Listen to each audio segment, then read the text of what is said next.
सगळ्यांनी हात जोडायचे, प्रार्थना घेऊ आणि सुरुवात करूया. आणि आवाजाचा बघा, आता आम्ही म्हणतोय ना, प्रार्थना म्हणतो तोपर्यंत आवाज कमी अधिक करून टाकतो. आले आले आले आले.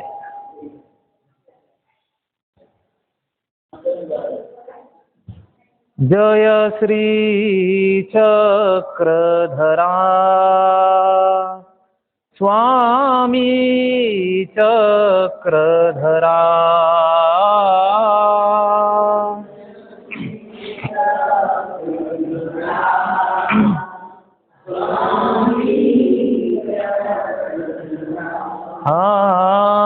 जय श्री चक्रधरा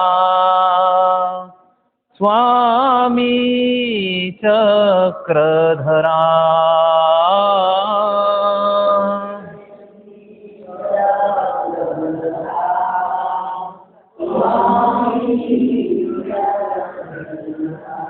ज्ञान देऊनी उद्धारिसी तू,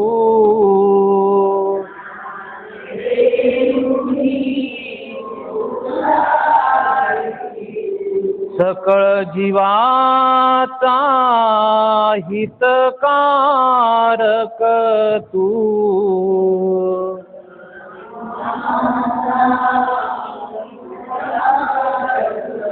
देवा सर्वेश्वरा स्वामी चक्रधरा. जय श्री चक्रधरा.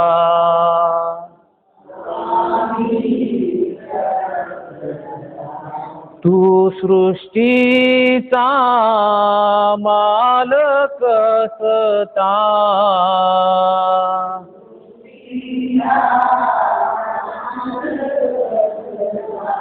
चराचरावर तुझीच सत्ता.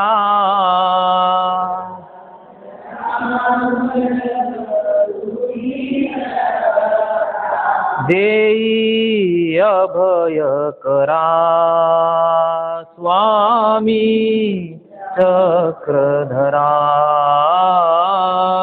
जय श्री चक्रधरा स्वामी. दुःखहारक तू सुखदायक तू,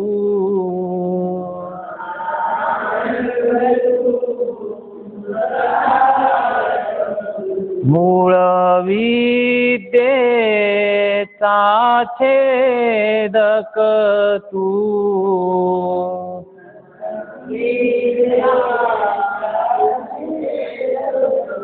मूळ विद्येचा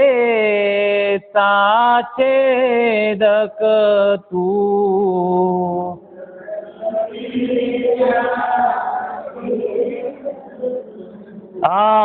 आनंदाचा झरा स्वामी चक्रधरा. जय श्री चक्रधरा स्वामी. लीळांचे चिंतन घडावे,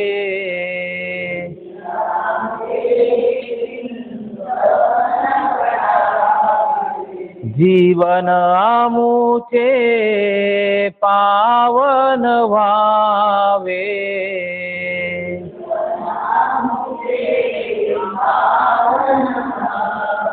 पुलकित भावी धरा स्वामी चक्रधरा. जय श्री चक्रधरा स्वामी चक्रधरा. स्वामी चक्रधरा. सर्वज्ञ श्री चक्रधर स्वामी. प्रार्थनेमध्ये अशी एक ऊर्जा आहे, निश्चितपणे ती परमेश्वरापर्यंत आपल्याला नेत असते. म्हणून कुठेतरी आपण ईश्वराची प्रार्थना केलीच पाहिजे, प्रतिदिन केली पाहिजे. ज्या प्रार्थनेच्या माध्यमातून उदास झालेला, दूर गेलेला, आपली खंती आलेला अशा परमेश्वराला आळवण्याचं माध्यम म्हणजे प्रार्थना आहे. या निमित्ताने आपण ही प्रार्थना सादर केली. मूळ अविद्येचा छेदक तू. त्याने ब्रह्मविद्येचा छेदक कोणतरी म्हणत होतं. अरे ब्रह्मविद्या स्थापन केली ईश्वराने, ब्रह्मविद्येचा छेदक कसा होईल? ब्रह्मविद्या निरूपण केली. म्हणून लक्ष द्यायचं, आपण किती ते आहोत यावर महत्व आहे. म्हणून आपण मंदिरात आल्याच्या नंतर आपण मंदिराचं व्हायचं असतं, लक्षात घ्या. घरी गेल्यानंतर घरचं व्हायचं,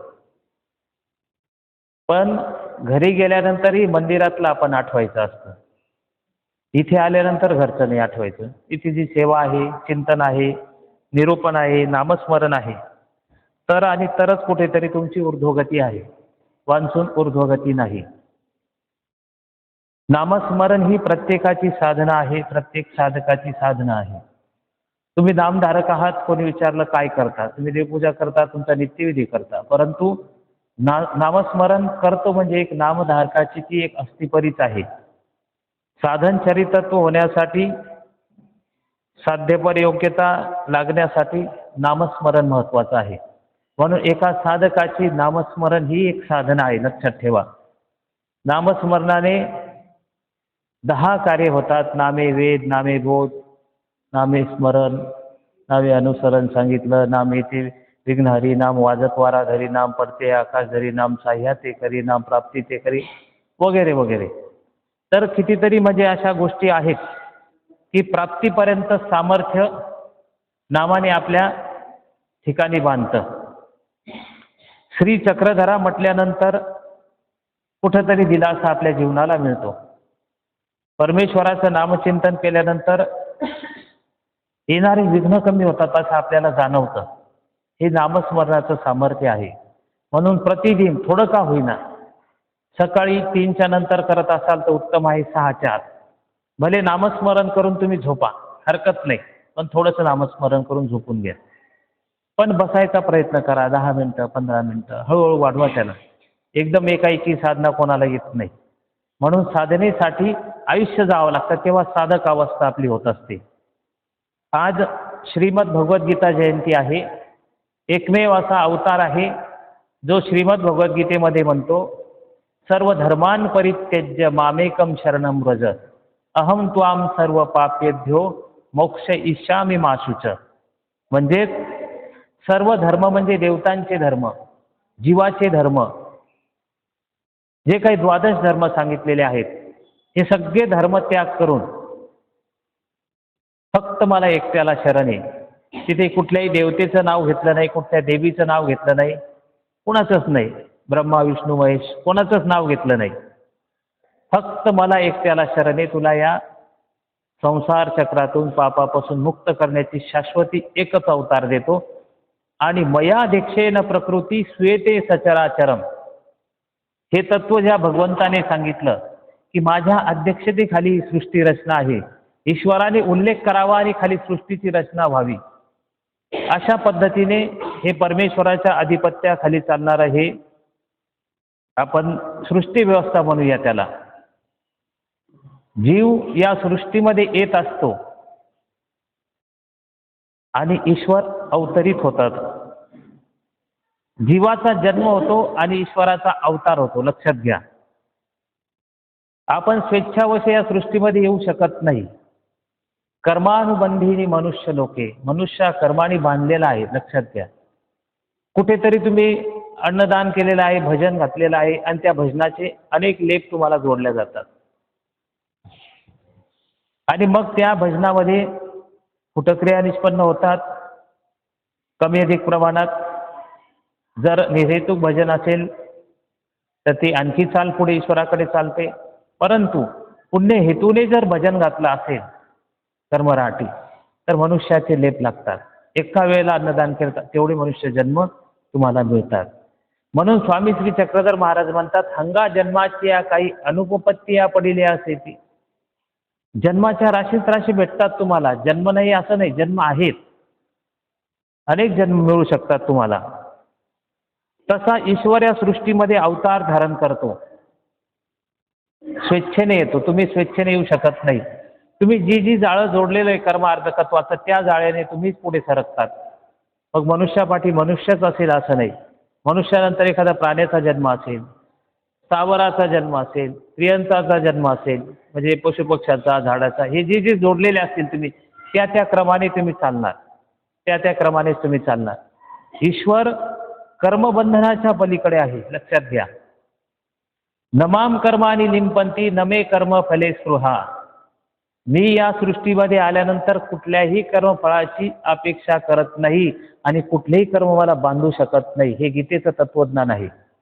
तुम्ही हातपाय हलवता, बोलता, काहीतरी करता, अनेक वेगवेगळ्या पद्धतीने तुम्हाला ती कर्म लागत असतात.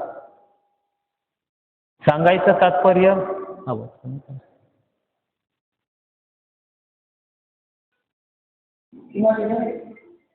सांगायचं तात्पर्य की कर्माने मनुष्य बांधल्या गेलेला आहे आणि ईश्वर कर्मबंधनाच्या पलीकडे आहे. म्हणूनच अर्जुनाला म्हणतात तू तुझे कर्म कर. सर्वज्ञ श्री चक्रधर प्रभूंच्या तत्वज्ञानामध्ये जेव्हा आचार्य श्री महिमभट्ट दर्शनाला येतात, विचार तर फार करून आले होते की मी चक्रधर स्वामींना असा प्रश्न करेल, तसा प्रश्न करेल, पण जवळ आल्यानंतर सगळं विसरून गेले. सगळं विसरून गेले. काय विचारावा हा प्रश्न पडला. माणूस जातो ना एखाद्या इंटरव्ह्यूला, खूप तयारीनिशी जातो. मला ते जर असं विचारतील तर मी असं करेल, मग तिथं त्यांचं ते सगळं पाहून माणूस जाणून जातो. तशा पद्धतीने की ते मराठीत जर बोलले तर मी संस्कृतमध्ये त्यांच्याशी चर्चा करेल, वार्तालाप करेल. तर आणि त्यांचे जे मामा होते किंवा एकी वासना सासरे होते, गणपत आपय त्यांचं नाव, ते म्हणे यांनी विचारलं आचार्य श्री महिमभट्टांनी की चक्रधर स्वामी संस्कृत जाणतात का? ते म्हणे ते संस्कृत जाणतात की नाही जाणतात माहीत नाही, परंतु मराठी अनिवार्य बोलते. मराठीत त्यांना तोड नाही. मी यांनी विचार केला संस्कृतमध्ये पराभूत करू, स्वामींना चर्चा करू. आणि जेव्हा स्वामी श्री चक्रधर महाराजांची वेधक श्रीमूर्ती पाहतात आणि त्या श्रीमूर्तीकडे पाहून सगळं विसरून जातात. होतं ना आपलंही कधी कधी, जेव्हा आपण श्री दत्तात्रय महाराजांच्या विशेषाच्या जवळ जातो, सगळं दुःख आपलं कमी होतं. मंदिरात आल्यानंतर कुठंतरी आपला एक आधार मिळतो. तसं महिमभट्टाच्या जीवनाला आधार मिळाला असं नाही, पण ते विसरून गेले एवढं मात्र निश्चित खरं. मग स्वामी म्हणतात त्यांना अत्यंतिक संस्कृती छेद वयसी काही प्रतिती याती. या संसार बंधनातून मुक्त व्हावं असं काही तुमच्याकडे आहे का? यावर महिमभट्ट म्हणतात आती परी कवने कामे आराईना. आहे, परंतु जीवाला रिकंपन कुठे आहे, सवड कुठे? स्वामी श्री चक्रधर म्हणतात आहे तर सांगा. मग आहे तुमच्याकडे पर्याय तर आम्हाला सांगा. यावर महिमभट्ट म्हणतात कर्म कीजे कर्मातो शुद्ध अंतःकरण होय. शुद्ध अंतःकरणातो वैराग्य उपजे. वैराग्यातो ज्ञानोदय होय आणि ज्ञानातो मोक्ष तुम्हाला प्राप्त होतो. स्वामी श्री चक्रधर महाराज म्हणतात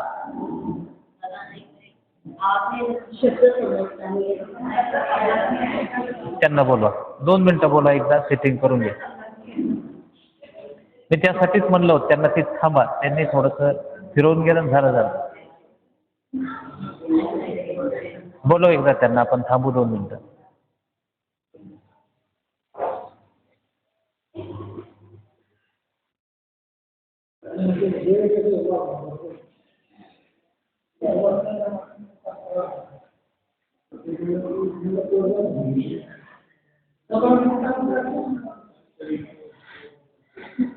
बाटली पाण्याची. हां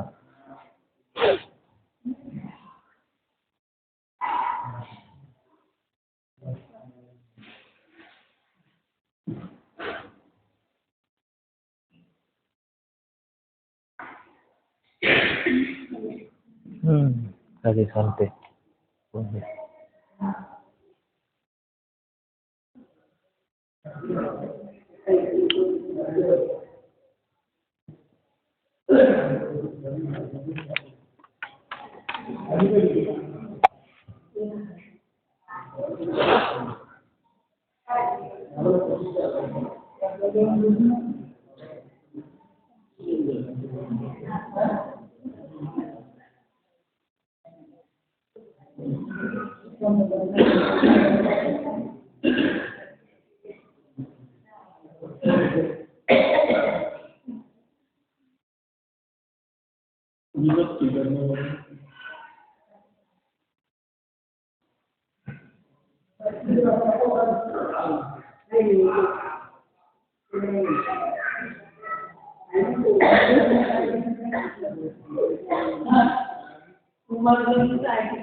अशा पद्धतीने आपण जर विचार केला,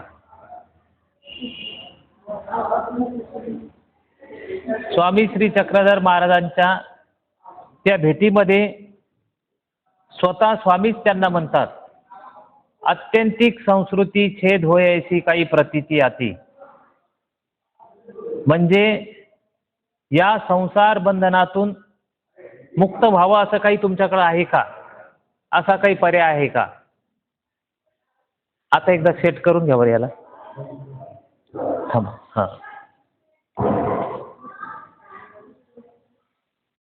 सर्वज्ञ श्री चक्रधर स्वामी की जय. कमी करा त्याला, इको कमी करा, दोन्ही याचा इको. नाही नाही, बाहेरचं नका, इथं पहा. कमाल.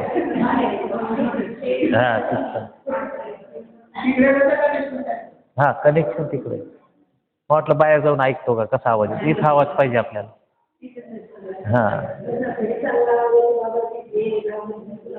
पाहू एकदा, शेवटचा प्रयत्न करू. नाही झालं तर आपण माईक बंद करू.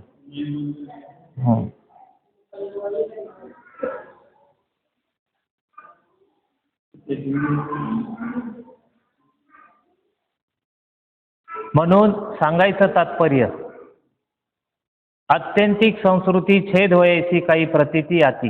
येतोय आवाज? मग महिम भट्ट म्हणतात, कर्म कीजे कर्मातो शुद्ध अंतःकरण होय, शुद्ध अंतःकरणातो वैराग्य उपजे, वैराग्यातो ज्ञानोदय आणि ज्ञानातो मोक्ष. स्वामी श्री चक्रधर महाराज म्हणतात, कर्म, नित्यकर्म, नैमित्तिक कर्म आणि कामिक कर्म. नित्यकर्म ते प्रतिदिनीच्या प्रतिवाया गेली आणि नैमित्तिक कर्म ही त्या निमित्ताने गेली आणि कामिके त्या फळाच्या साठोवाटी गेली. म्हणजे सांगायचं, तुम्ही जीवनामध्ये प्रतिदिन जे काही तुमचा विधी करता, त्या विधीला धरून जीवनामध्ये बाकीच्याच गोष्टी जास्त होतात. आपण कर्म चांगले किती करतो आणि बाकीचे विधी होता होता अविधी किती होतात याचाही विचार होणं महत्त्वाचं आहे. जरी देवपूजा करत असाल, थोडं नामस्मरण करत असाल, काहीतरी दान पुण्य करत असाल, चांगली गोष्ट आहे.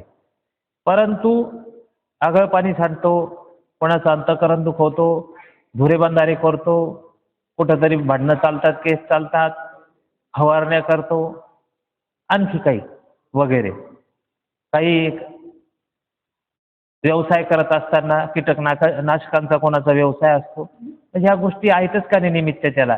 मग कर्म आपले ते पुरतील का त्याला? पारडं बघा ना कसं होतं. असंच होणार आहे ते, असं होणारच नाही. मग आता नैमित्तिक कर्म म्हणजे निमित्ताने केले जाणारे. यात्रा महोत्सव आहे म्हणून आपण जातोय, आमचे पूर्वज जायचे म्हणून जातोय, ते निमित्त आहे. किंवा आम्ही तुमच्या यात्रेला येऊ द्यावा, आमचं काम होऊ द्या, किंवा निमित्त आहे म्हणून ते करताय काही गोष्टी. पण आता काम्य कर्म म्हणजे कुठंतरी कामना करून केलेले कर्म, ते त्याच्या साठोवाटीला जातात. ठरवून घेतलं, देवा गुडघा बरा झाला तर चांदीचा गुडघा तुला वाहून देईन. गेला गुडघा देवाला, गुडघ्याच्या साठवाटी ती क्रिया गेली. काय पडलं तुमच्या पदरी? ते पडत नाही, हे पडत नाही, मग तुमच्याकडे काय आहे? शिल्लक काय आहे? जसं श्रीमद भगवद्गीतेमध्ये कर्म, अकर्म आणि विकर्म, कर्म चांगले कर्म, अकर्म वाईट कर्म म्हणा किंवा निषिद्ध कर्म आपण ज्याला म्हणू, जे करायचे नाही ते, आणि विकर्म म्हणजे निष्काम कर्म, तेच तुमचे काम येतात. निष्काम कर्म कुठंतरी, निष्काम कर्म निर्हेतुकपणाने केलेल्या ज्या क्रिया आहेत त्याच कुठेतरी कामी पडतात तुमच्या आयुष्यामध्ये, आणि त्याच क्रिया तुमच्या ऊर्ध्वगतीला नेत असतात, जीव स्वरूपाला. लक्षात घ्या. मग आता निष्काम तर होणेच नाही, काहीतरी कामना असते, परंतु हरकत नाही, कुठेतरी क्रियेचा वाहू असावा. इथपर्यंत शास्त्रकार सांगतात की पुण्य हेतूने जरी क्रिया करत असाल तर ती लेखी लागत नाही, मला पुण्य प्राप्त होईल. तो लोकव्यवहार समजा धरून करत असाल किंवा कुठेतरी कीर्तीच्या हेतूने करत असाल तर आम्ही करतो असं दिसलं पाहिजे असं करता, ती क्रिया तर लागतच नाही. बरोबर, पुण्य हेतूने सुद्धा लागत नाही. धर्मो अभिमान दाक्षिण्यम स्नेहम कार्य भयावह उपकारो अनुकंपाच राभस्य नव हेतव. क्रिया करत असताना जर या नव हेतू विरहित क्रिया घडत असेल, धर्माचा अभिमान जरी घेऊन करत असाल, नाही नाही आमच्या धर्मात अन्नदान फारच उत्तम आहे, करायलाच पाहिजे, त्या धर्माच्या अभिमान नाही, आपल्या धर्मात क्रिया कमी अधिक होतात, आपण करायलाच पाहिजे, अभिमान नसावा, किंवा स्वतः अभिमानाने क्रिया करतोय असा अभिमानाने क्रिया असेल, धर्मोभिमान दाक्षिण्यम, कुठंतरी आपलं त्यांचं चांगलं आहे म्हणून क्रिया करतायत, स्नेह आहे म्हणून त्या क्रिया केल्या जातात अन्नदानाच्या, त्या कर्मराटीत असो इकडे असो. कार्य आहे, कार्यप्रसंगी म्हणून ते अन्नदान केलं जातं, कुठलं तरी शिक्षण आहे, काहीतरी आहे, त्या निमित्ताने ते अन्नदान घडलं असेल तिकडं, तर ते नाही लागणार, त्या निमित्ताच आहे ते. भयावह, भीतीने करत असाल, नाही त्याला बोलवलं नाही तर आपलं अवघड होईल, तो पुढे आपल्याला नडत. स्नेहम कार्य भयावह उपकारो, मागा उपकार वर्तला किंवा पुढे त्याचा उपकार वर्तणार आहे त्या हेतूने तुम्ही करत असाल त्या पुढच्या पात्रा प्रतिक्रिया. अनुकंपा आहे म्हणजे दया येऊन करताय, नाही हो त्याला कोण सांगत नाही, आपण सांगितलं पाहिजे, दिलं पाहिजे गोरगरिबांना, हा जरी हेतू असेल. राभस्य म्हणजे पार्टी आहे आणि जोरात तिथं अन्नदान चालू आहे, होईल का? या क्रिया लेखी लागत नाही, शास्त्र असं सांगतं. सांगायचं तात्पर्य, मग आता नित्य नैमित्य कर्म आणि कामिके ह्या तिन्ही कर्म सांगत असताना स्वामी म्हणतात उरलं काय तुमच्याकडे? काहीच उरलं नाही तुमच्याकडे. मग कुठे तुमचं अंतःकरण शुद्ध होणार आहे? कुठे वैराग्य होणार आहे? कुठे ज्ञानोदय आणि कुठे तुमचा मोक्ष आहे? मग स्वामी श्री चक्रधर महाराजांनी पुढे त्यांना मग पूर्वी सांगितली असेल, त्यानंतर त्यांना हस्तीचा दृष्टांत सांगितला असेल, स्वतः पंचकृष्ण सांगितले असतील, कोणाची भक्ती करावी हेही सांगितलं असेल, तर शेवटी आपला निर्देश केला. महिमभट्ट जाणते होते. अशा पद्धतीने कुठेतरी ती उघाणी फार मोठी झालेली आहे, चर्चा फार मोठी झाली, ती आपल्यापर्यंत पोहोचलेली या चरित्रामध्ये. सांगायचं तात्पर्य, या श्रीमद भगवद्गीतेमध्ये कर्मयोग सांगितला, निष्काम कर्मयोग सांगितला, ज्ञानकर्म संन्यास योग सांगितला, अक्षर ब्रह्मयोग सांगितला, अनेक योग सांगितले, भक्ती योग सांगितला, क्षेत्र विभाग योग सांगितला, पुरुषोत्तम योग सांगितला, दैवासुर संपद विभाग योग सांगितला. सुरुवातीला अर्जुनाचा विषाद सांगितला, कशा पद्धतीचं दुःख होतं, त्या दुःखाला सावरून देवाने कसं स्थिर केलं, आत्म्याचं स्वरूप सांगून स्थिर केलं. अशा कितीतरी गोष्टी आलेल्या आहेत. शेवटी मोक्ष संन्यास योग सांगितलेला आहे. आज आपण जर विचार केला, अर्जुन भयावह स्थितीत असताना त्याला निरूपण देवाने केलेला आहे. हे करू का ते करू असा प्रश्न उपस्थित झाला असताना अर्जुनाला देवाने श्रीमद भगवद्गीता अशा प्रसंगी निरूपण केलेली आहे. तो प्रसंग असा होता, महादाईचा स्वामी श्री चक्रधर महाराजांना म्हणते की श्रीकृष्णांनी अर्जुनाला गीता कधी आणि केव्हा निरूपण केली. स्वामी श्री चक्रधर महाराज याचं उत्तर देत असताना म्हणतात, बाई दोन्ही अरण्या उन्नता झाली असते. इकडचे बाणांचे कांडे इकडे पडतायत, तिकडचे पडणार नेमकं अशा वेळेला, अशा परिस्थितीमध्ये देवाने श्रीमद भगवद्गीता अर्जुनाला निरूपण केलेली आहे. आणि श्रीकृष्ण चरित्रामध्ये एक पुरावा येतो की श्रीमद भगवद्गीता एकदा नाही दोनदा अर्जुनाला निरूपन केली.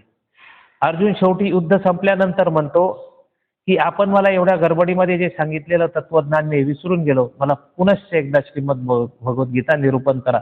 म्हणून गीता एकदा नाही दोनदा निरूपन केलेली असं चरित्र सांगतं. मग अर्जुनच असा अधिकारी होता, इतर जेवढे काही पांडव होते त्यांना का नाही सांगितले? धर्मराजासारखा एवढा धर्मवान युधिष्ठिर होता, त्याला का नाही सांगितले? परंतु अर्जुन हा अधिकारी जीव होता आणि अधिकारी जीवालाच परमेश्वर आपलं ज्ञान देत असतात. अशा पद्धतीने गीता श्रीकृष्णोक्ती हे अवघी व्यासोक्ती, व्यासाने त्याला छंदबद्ध केलेलं आहे आणि देवाने त्याला तत्वज्ञान रूपाने निरूपण केलेलं आहे. कालही आपण चिंतन केलं, परवा चिंतन केलं की गीता सांगत असताना याला मारा, त्याला मारा, त्याला मारा देव सांगायचे. त्याने असं कसं मारा? माझे गुरुजन आहेत, बंधू आहेत, नातलग आहेत, यांना कसं काय मारा? अर्जुन म्हणतो गुरु नहत्वा ही महानुभावान श्रेय भोक्तुम वेक्षमपी हे लोके हत्वार्थ कामास्तु गुरुनी हैव भुंजीय भोगान रुधिर प्रदिग्धान. अशा महान गुरुजनांना मारून, नातलगांना मारून, रक्तानं माखलेलं राज्य उपभोगण्यापेक्षा मी संन्यास घेतलेला बरा नाही का? देवाने त्याला सावध केलं, तू तुझे कर्म कर, कर्माने तुला चालावं लागेल. प्रश्न असा पडतोय की एवढं महाभारताचं युद्ध देव रोखू शकत होते, त्यांनी का रोखलं नाही? प्रयत्न केला देवाने, असं नाही. तुम्ही चरित्र अध्ययन करा. एकदा दोनदा गेले, एकदा दुर्योधनाकडे पण गेले, काही सोडून दे, त्यांना 5 गावं देऊन टाक, विषय संपून टाक. तेवढे 5 गाव सुईचा टोका एवढी पण त्यांना जागा देणार नाही, जमणार नाही मला. कर्णाकडे गेले, अरे हे तुझे भाऊ येतं. त्याने भाऊ, असे कसे भाऊ? म्हणे आयुष्यभर माझा अपमान केला आणि आता भाऊ का? म्हणे स्वार्थ आला की भाऊ, जमणार नाही. पण श्रीकृष्ण चरित्र याला एक पुरावा देतो. कर्ण एवढाही वाईट नव्हता, देवाला एवढाही इतका म्हणला नाही. पण तो काय म्हणतो शेवटी? कर्ण तशी तर माझी इच्छा आहे, पण जी काय करू जोंधळ्याची पायकी, असे शब्द चरित्रामध्ये आलेले आहे कर्णाचे, की मी त्यांच्या भाकरी मोडलेल्या आहेत. कोणाचं मीठ खाल्लं तर काय म्हणतात? हा, मिठाला जागावं. म्हणे मी त्यांची जोंधळ्याची पायकी, म्हणे त्यांनी मला सगळं दिलं आतापर्यंत, यावेळेला मी त्यांच्याकडे मुकरू शकत नाही, मी त्यांच्या बाजूने विरुद्ध दिशेला होऊ शकत नाही. काही जरी झालं तरी मला त्याच बाजूने लढावं लागेल. ह्या बारीक सारीक गोष्टी श्रीकृष्ण चरित्र जेव्हा तुम्ही अध्ययन करता त्याच्या अंती ह्या गोष्टी सापडतात. अर्जुन उद्विग्न झाला, काय करावं, कसं करावं? देवाने त्याला सज्ज केलं, कर्मयोग सांगितला, कर्माचं स्वरूप सांगितलं. ह्या गोष्टी सांगणार नाहीत, पण गीता जयंती आहे म्हणून 5-10 मिनिटं म्हटलं चिंतन करूया थोडंसं. आणि मग आत्म्याचं स्वरूपही सांगितलं की आत्मा हा अज आहे, अमर आहे, शाश्वत आहे, तो जळत नाही, तो कुजत नाही आणि तो वाळवलाही जात नाही, तो भिजत नाही. परत काही स्वरूप सांगितलं, नैनम छंदंती शस्त्राणी नैनम दहती पावक. या श्लोकामध्ये वर्णन केलं, वासांशी जीर्णानी यथाव्याय नवानी गृह्णाती नरोपराणी. ज्याप्रमाणे आपण शरीरावरचे वस्त्र दुसरे परिधान करतो, त्याप्रमाणे हा जीवात्मा एक शरीर सोडून दुसऱ्या याच्यामध्ये प्रवेश करतो. हेही स्वरूप आत्म्याचं बरंच काही सांगितलं देवाने. आणि मग कुठेतरी सजगता करून त्याला कर्मयोगापर्यंत सिद्ध केलं. त्याच्या अगोदर त्याला सांख्ययोग नावाची एक स्थिती सांगितली. सांख्ययोगी म्हणजे स्थितप्रज्ञ योग त्याला त्या दुसऱ्या अध्यायामध्ये सांगून सज्ज केलं की तू विचार करू नको सुख दुःखाचा, जय काय आणि पराजय काय दोन्ही गोष्टी तुझ्यासाठी सारख्याच ठेव. शक्य आहे का सामान्य माणसाला या गोष्टी? कोणी बोललं तरी वा वा चांगलं चांगलं, कोणी म्हटलं साडी खूप छान आहे, चांगलं. दोन्ही गोष्टी कशा सारख्या वाटतील आपल्याला? ही अवस्था येण्यासाठी आयुष्य जातं, लक्षात घ्या. ही अवस्था येण्यासाठी आयुष्य जातं. कोणीतरी प्रवचनकार होते, त्यांनी सांगितलं आपल्या भाषणामध्ये पु ल देशपांडे यांच्या जीवनातील प्रसंग. खालून चाळीतून जात असताना सहज चालले होते ते, लवकर लवकर लगबगीने काही कामानिमित्त. वरच्या त्या शहरांमध्ये चाळी असायच्या पूर्वी. त्या खिडकीतून त्या बाईने वरण टाकलं आणि ते पडलं यांच्या अंगावर. कपडे खराब झाले.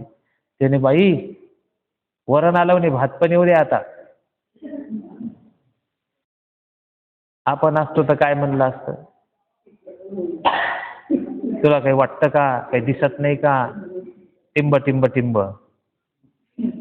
ह्या अवस्था येण्यासाठी आयुष्य जातं माणसाचं, सांगायचं तात्पर्य. सांख्य योगी पुरुष कसा असतो? स्थितप्रज्ञ योग सहजासहजी येत नाही. अर्जुनाने देवाला तेच विचारलं. तुम्ही म्हणताय स्थिर ठेव बुद्धीला दोन्ही अवस्थेमध्ये, तुझा जय हो पराजय हो. मग अशा अवस्थेमध्ये स्थितप्रज्ञस्य का भाषा, आपण गीतेचं पारायण दररोज करतो, थोडं वाचत जा. स्थितप्रज्ञस्य का भाषा समाधिस्त्यस्य केशव स्थितदी किम प्रवासेत किमासीत व्रजेत किम. श्लोक आमचे पाठ आहे, थोडंसं अर्थही वाचला पाहिजे. की तो सांख्ययोगी स्थित प्रज्ञयोगी पुरुष कसा बोलतो, कसा चालतो, कशा पद्धती त्याचा आहार विहार वर्तन कसं आहे.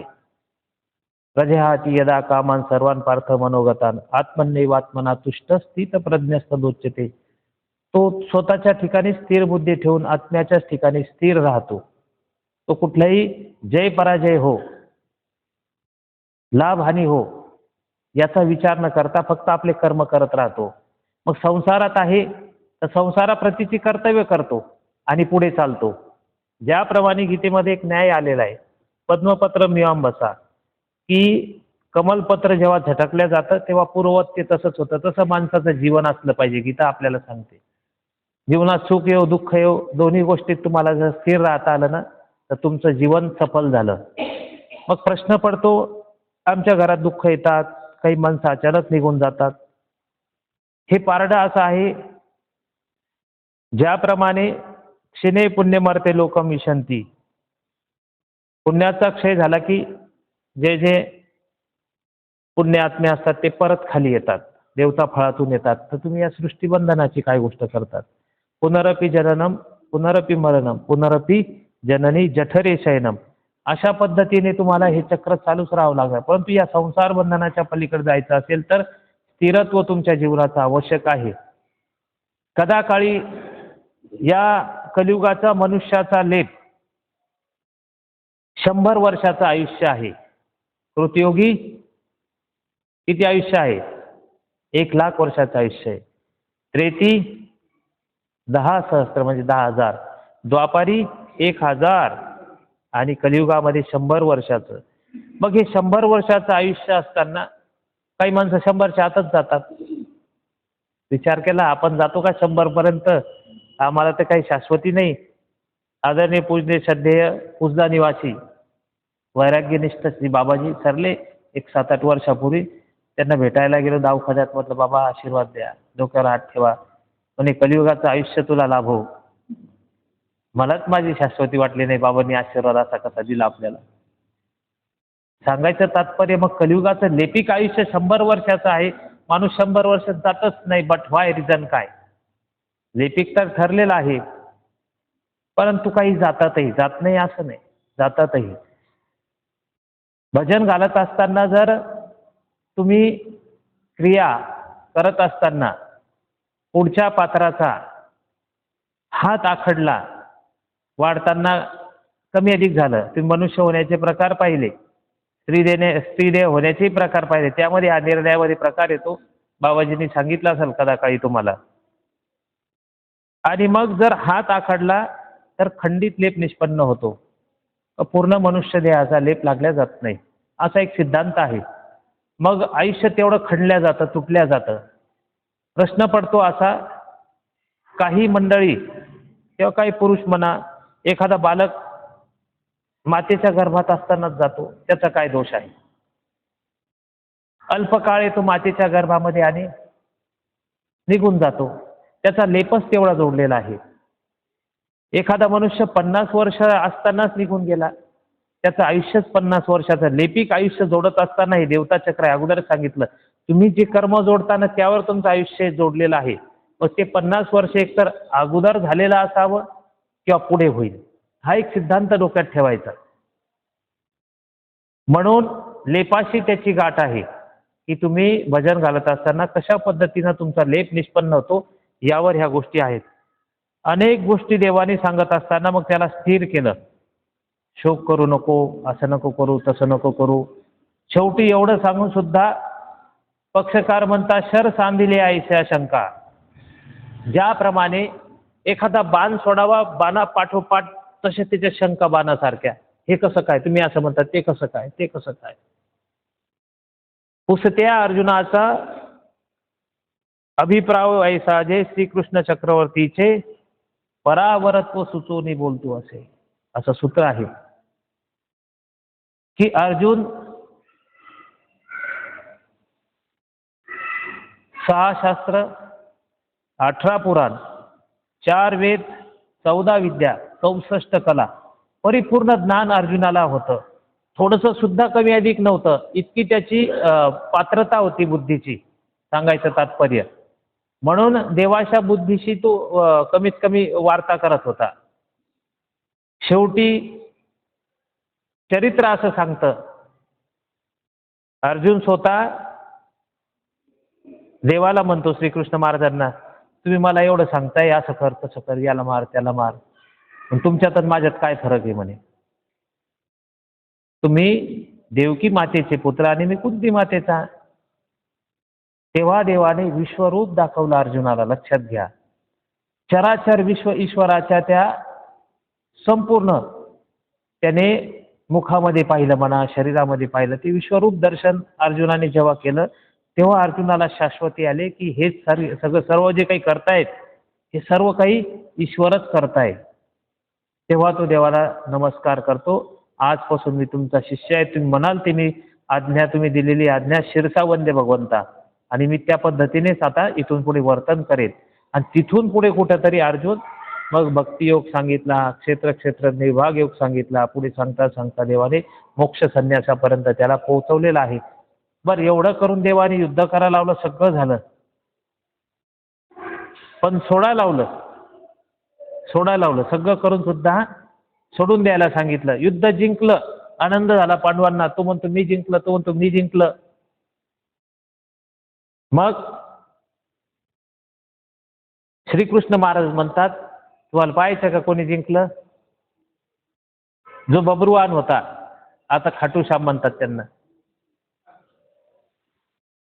तो युद्ध पाहण्यासाठी नव्हे तर युद्ध जिंकून देण्यासाठी आला होता. श्रीकृष्ण महाराज ब्राह्मण वेशामध्ये गेले आणि त्याला म्हणतात कुठे चालले? म्हणे आमच्या पूर्वजांचं युद्ध लागलेलं आहे महाभारताचं, जो हरल त्यांच्या बाजून जाणार आहे. देवाने सांगितलं मार बाण. देवाच्या तळव्याला एक चिन्ह उमटलं.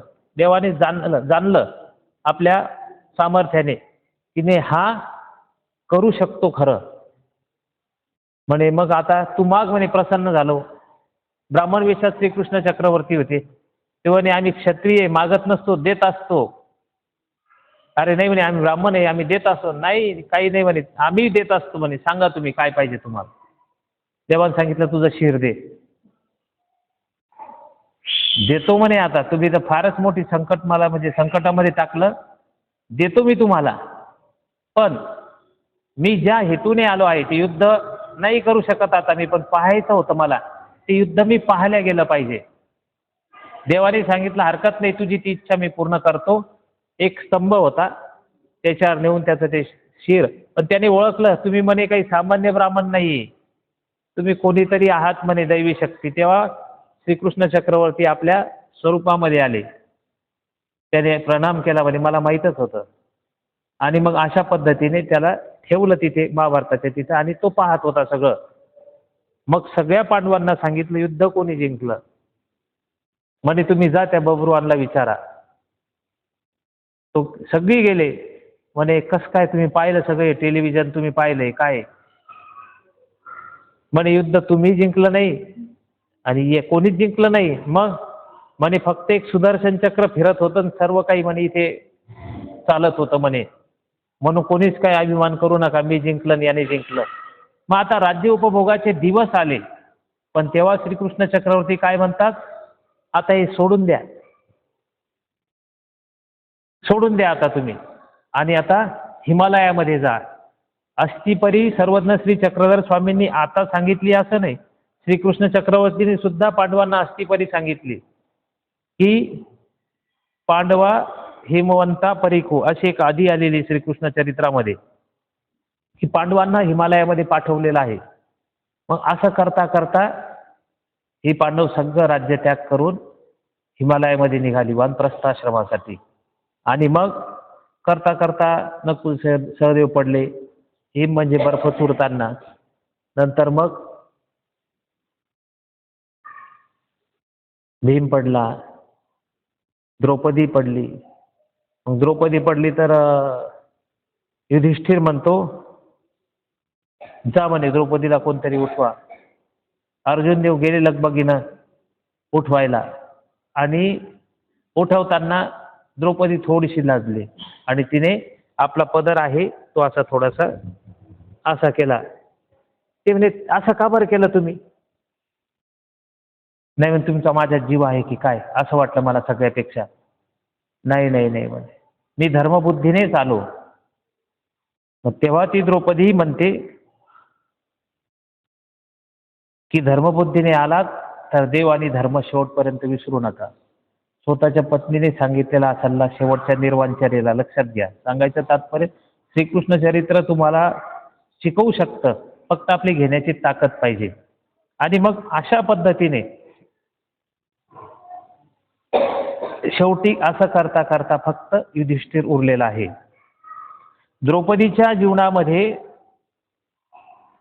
कितीतरी संकट आले असतील, वनवास स्वीकारला असेल. द्रौपदी वस्त्रहरणाच्या वेळेस सुद्धा देवाने सहाय्य केलेलं आहे.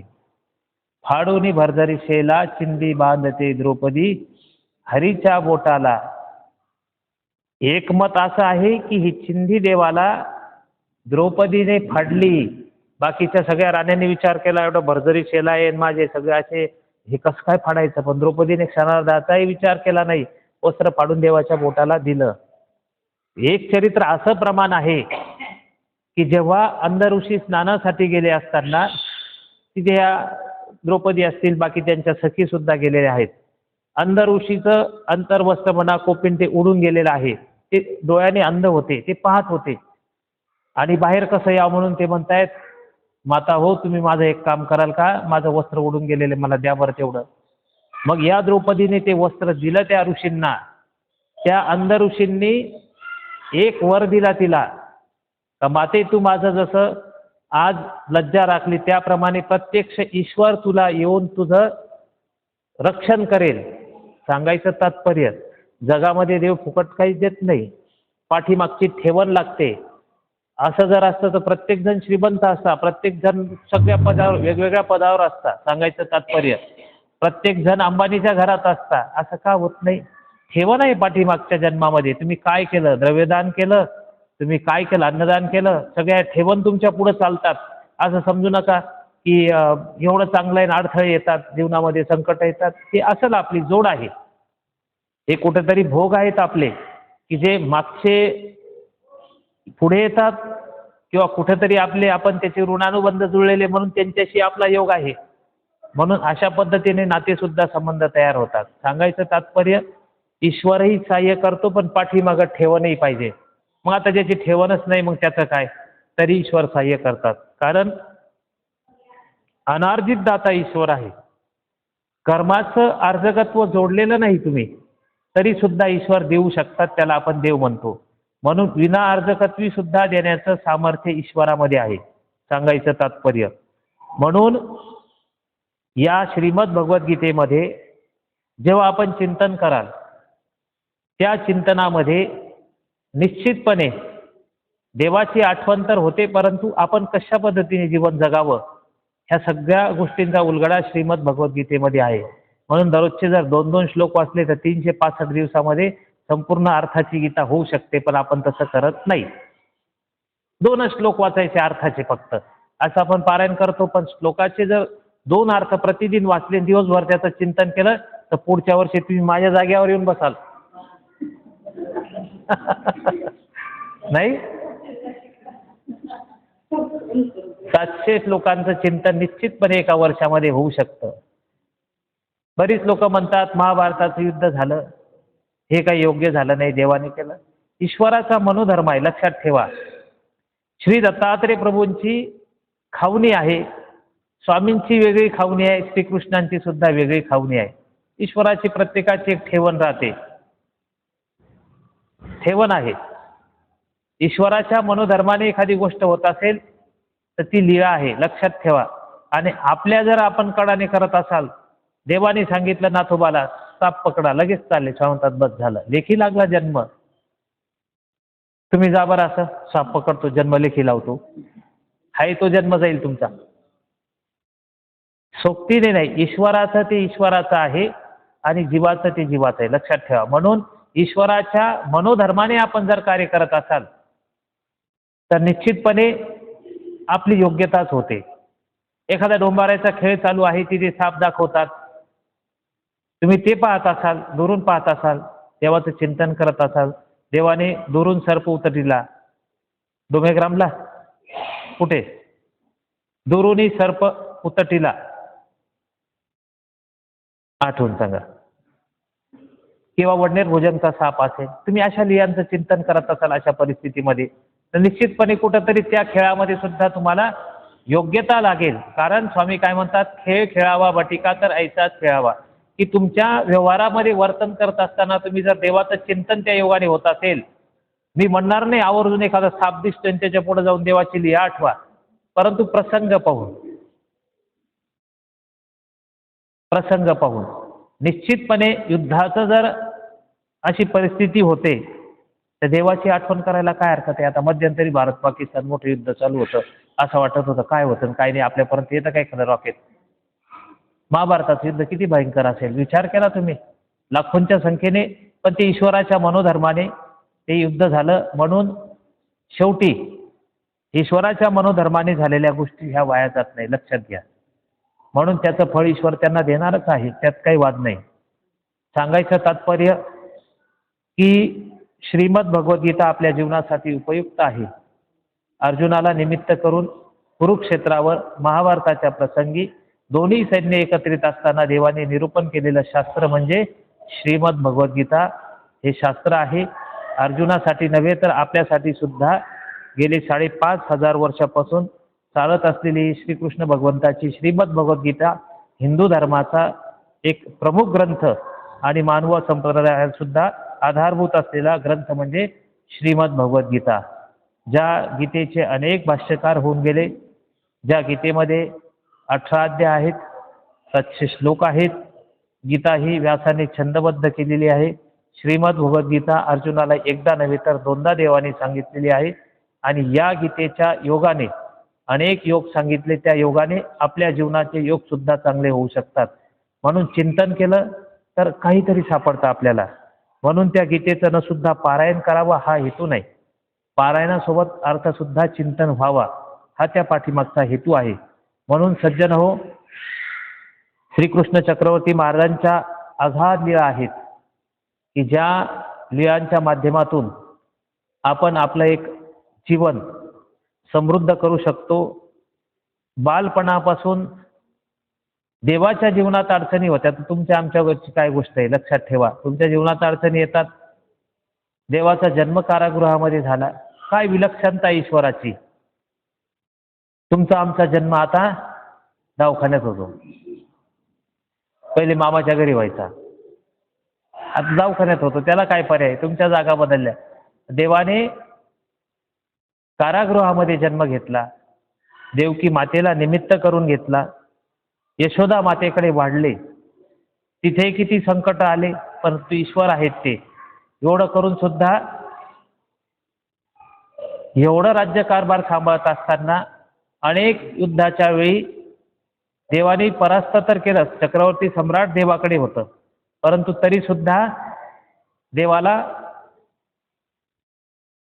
काल येऊन प्रसंगी पळून जायचं काम पडलं. वर दिला होता देवतेने की म्हणे जरासंधा पाठीवरनं, जरासंध म्हणे मला ते जिंकायचे, श्रीकृष्ण चक्रवर्ती बळराम आणि श्रीकृष्ण ते म्हणे अजिंक्य आहेत, ते जिंकले जाऊ शकत नाही. देवतेने वर दिला की ते तुला पाठ तरी दाखवतील. अनेके देवते दिलेले वर ईश्वराने पूर्ण केलेले आहेत. तिकडं मुचकुंद चक्रवर्तीला मोक्ष द्यायचा होता, म्हणून तो झोपलेला होता. हे जरासंध पाठीमागं लागलेले आहेत, बरोबर आहे ना? का कालयवन आहे? कालयवन. मग ठीक आहे ना, जरासंधाला पाठ दाखवली म्हणून रणछोडदास ही उपमा पडली. आणि कालयवन प्रसंगी स्वामी सुद्धा पळालेले आहेत, त्या गुफेमध्ये गेलेले आहेत आणि तिथे खांबाच्या आड लपले. आणि मुचकुंद चक्रवर्ती राजा झोपलेला होता, त्याने सुद्धा मोक्ष मागितला देवतेला. ते म्हणे मोक्ष आमच्याकडे नाहीये, आम्ही कुठून द्यायचा? पण द्वापार युगाच्या अंती श्रीकृष्ण अवतरतील, ते तुम्हाला मोक्ष देतील. सांगायचं तात्पर्य देवता मोक्ष देऊ शकत नाही तुम्हाला. मग हे गेले म्हणे असा झोपला काही येऊन. देवाने पितांबर शेला आपला त्या राजाच्या अंगावर टाकून दिला. त्याने जसा पांपरा हाणला म्हणजे लात मारली, तसाच तो राजा उठला आणि पाहिल्यानंतर डायरेक्ट तो कालयवन भस्म झाला. सांगायचं तात्पर्य की श्रीकृष्ण चक्रवर्ती बाहेर आले आणि नंतर पूर्ण हकीकत सांगितली. दंडोत बाबाजी. आदरणीय पूजनीय श्रद्धेय प्रातस्मरणीय आजच्या सत्राचे प्रवाचक मानसमुनी दादाजी शास्त्री सिन्नर बाबाजींचं आगमन आहे. टाळींच्या गजरामध्ये आपण स्वागत करूया. तर अशा पद्धतीने हे ईश्वराची लीळा आहे. म्हणून निश्चितपणे आपण त्या श्रीकृष्ण महाराजांना आज श्रीमद भगवद्गीता जयंतीच्या निमित्ताने आपण वंदन करूया.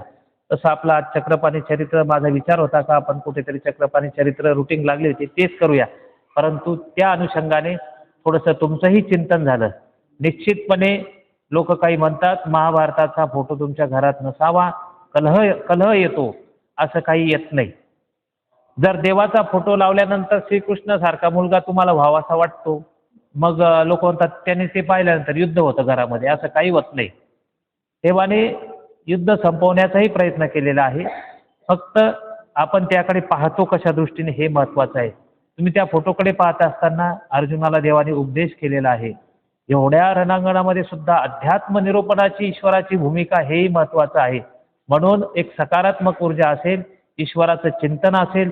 18 अध्याय तुम्हाला त्यामध्ये दिसतील, 700 श्लोक त्या फोटोमध्ये दिसतील, ते पाहत नाही. आपली पाहण्याची दृष्टी वेगळी आहे. म्हणून निश्चितपणे योगेश्वर भगवान श्रीकृष्ण चक्रवर्तींना आपण वंदन करून इथेच थांबूया. श्री दत्तात्रय प्रभू अवतार दिनाच्या निमित्ताने संपन्न होत असलेला हा सप्ताह, आज बाबाजींची अनुपस्थिती, त्या निमित्ताने ही सेवा संधी बाबांनी सांगितलं कुठंतरी काहीतरी यांना सांगा. आता काय सांगायचा हा मोठा प्रश्न होता, पण श्रीकृष्ण महाराज समोर होते. अशा पद्धतीने हे सत्र संपलं. ही सेवा श्री दत्तात्रय महाराजांच्या चरणी निर्हेतुकपणे सादर करतो आणि थांबतो. दंडवत हो. दंडवत. या ना बाबा या.